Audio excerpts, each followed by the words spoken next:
It's Monday, November 3rd, and here's some of the news beyond the headlines.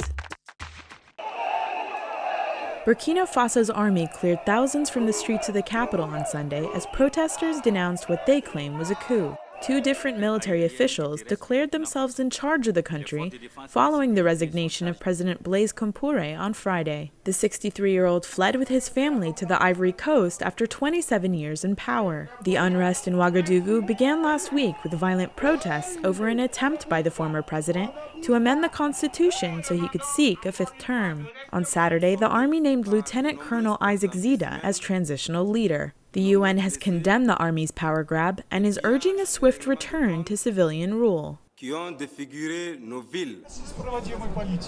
Several thousand doctors, nurses, and patients gathered in central Moscow on Sunday to protest against healthcare reform. A government document leaked online last month revealed plans to close down 28 medical facilities. Officials say those plans haven't been finalized, but protesters fear recent hospital shutdowns and mergers are just a sneak peek of what's to come. Moscow has dedicated only 4% of its current budget to healthcare, compared to the 67% set aside for infrastructure. Protesters say that while they welcome change, the government needs to reevaluate how it spends its money. Despite pleas from international aid agencies, Italy halted a year-long rescue mission on Friday that saved more than 100,000 migrants attempting the dangerous journey across the Mediterranean. The country has spent more than $140 million on Mare Nostrum, a naval operation launched last October after 2 shipwrecks killed more than 400 migrants. EU border agency Frontex took over operations on Saturday with its Triton program, but aid groups warn its limited scope will only cause the death toll to surge.